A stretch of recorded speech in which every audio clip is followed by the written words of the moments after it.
What's up? This is Batsman Fan. This is episode 49. Episode 49. Before I get going through, I've got four different graded comic books I'm going to show y'all. I'll give y'all prices on those. Y'all know how I do. I do want to show you, I got a new hat today. But I will show you the old hat that I had that I got one time here a little while back. It's brand new. It's never even been worn, man. This is an authentic Batman 1989 for the film, man. The film that changed my comic book life forever. I can still remember going to this movie.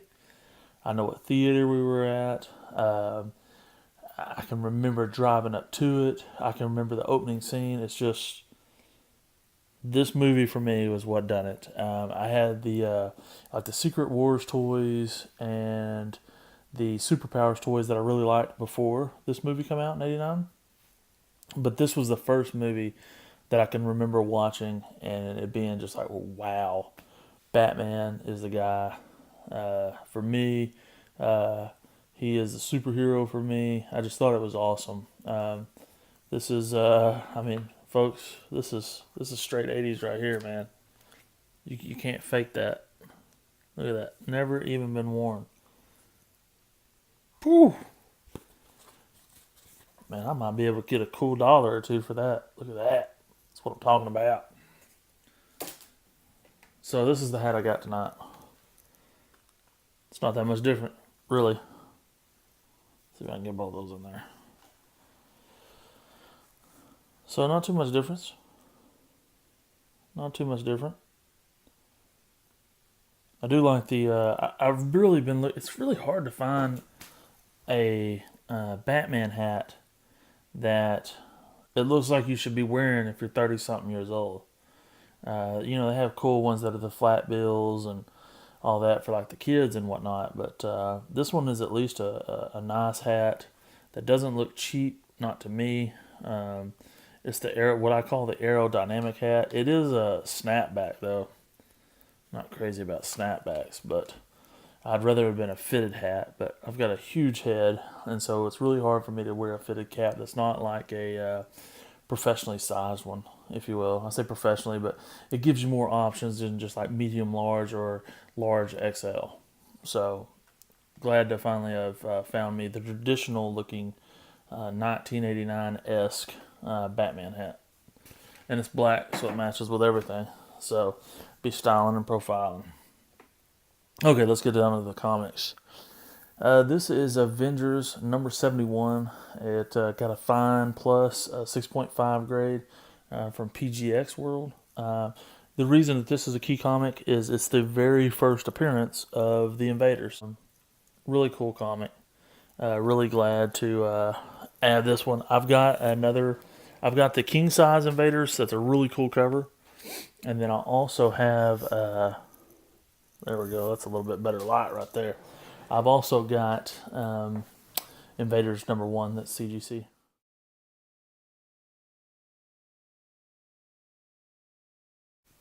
So really cool. First appearance of the Invaders, and I spent before shipping $36 for this. All right.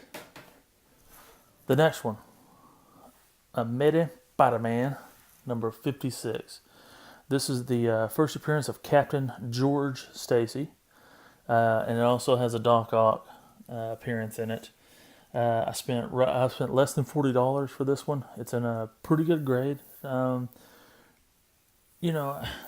get so often I get into where I'm buying comics and I'm buying low grade is better than no grade, and sometimes whenever I get into that, it's they're in the lower grades. So 6.0 and higher is usually me getting on up there in grades for the older stuff.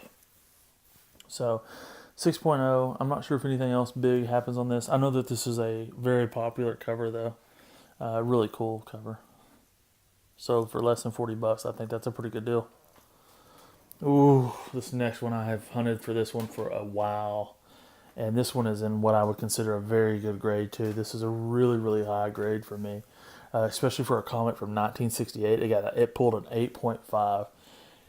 ETA Nick had this one and number 5, which was the very first appearance of Tiger Shark in it, and number 5.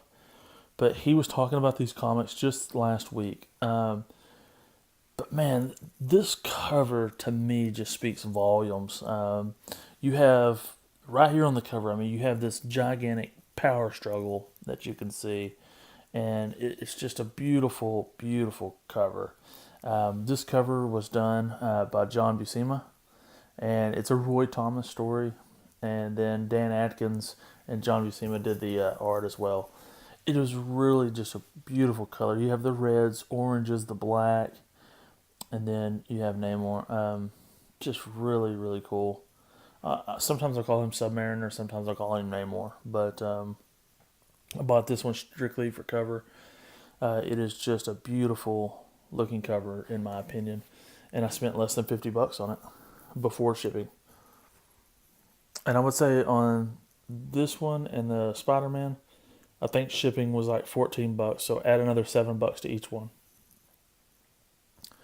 All right, and the last comic. This is New Gods, number 1. If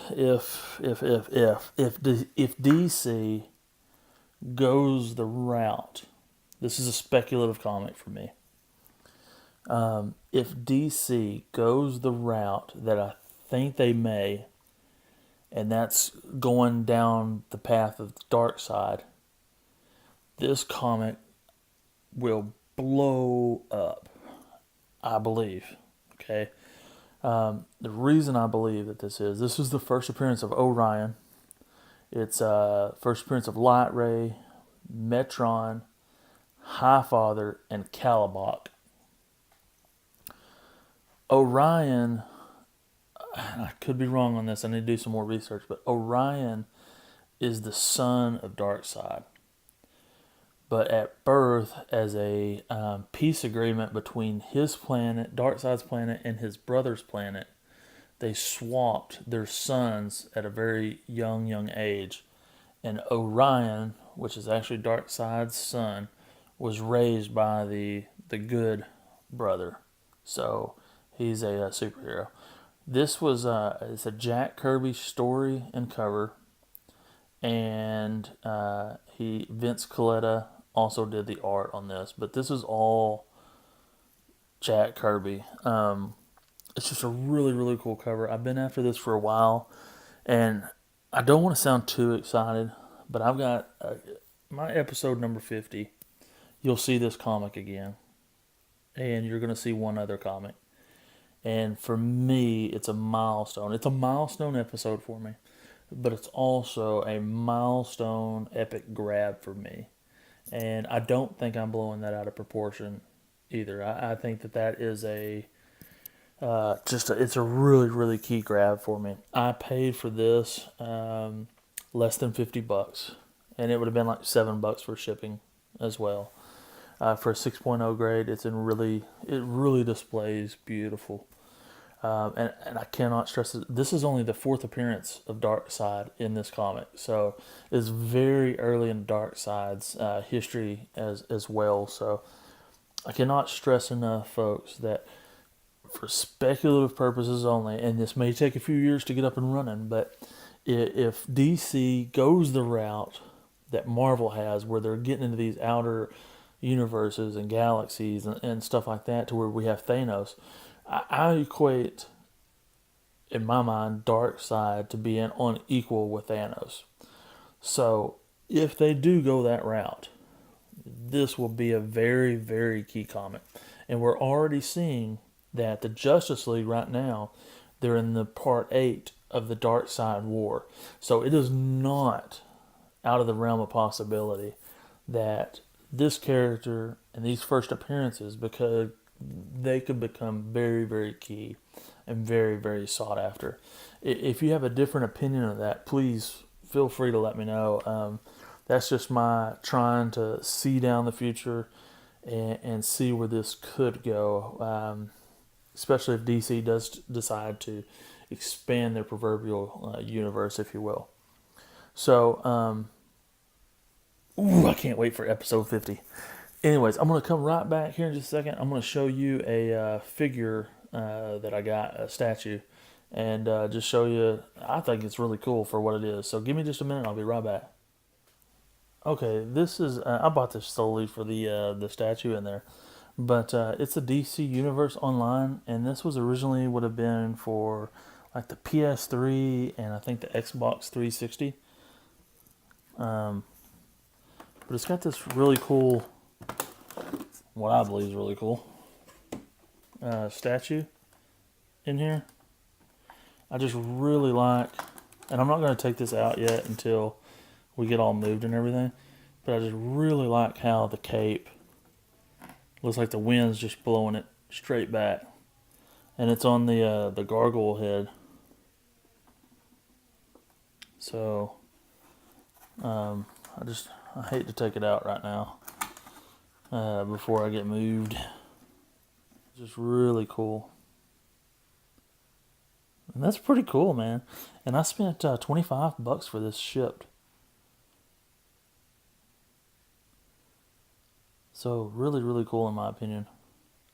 It also comes with, let's see what else it has in there. Oh, and this one might have been for PC.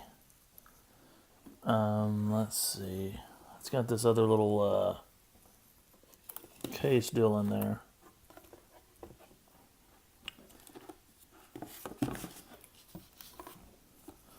Sorry, this is way more disorganized than I usually like to be. But yeah, it is for the PC game. So it's got this booklet, and I don't know if it's a comic book inside of here or not.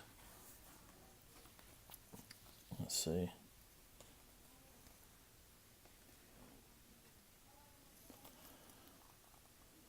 It's not a comic book. It's just got it's a pretty cool looking Lex Luthor. So it's got that. And it's all based on the art of Jim Lee, which Jim Lee's one of my favorite. Neil Adams, Jim Lee, and Capullo. That would be my 3 favorite Batman artists. This is the comic book. And then it actually reads like this. So pretty cool. So on this side, and this is Jim Lee, by the way. This side you have one part of the poster, and then you flip it around, and you have the inked version of that poster. It's weird dimensions on this, or it'd be really cool to frame that somewhat and use it as a backdrop for all my comics. It come with, let's see, wow. It actually come with another comic book. That's one comic book, that's Black Adam, Green Lantern. And then it has another book in it that is just the artwork of the art of DC Universe Online. So really, really cool. So really glad to have that little setup. And then that's what I bought it for, was this figure. It stands probably around 6 to 7 inches, somewhere right in there. So really, really cool. Really glad to add that, and I'll use that to display at some point here pretty soon. So anyways, hey, thank y'all very much. I cannot wait for episode number 50. Thank y'all very much for watching, and that's all, folks.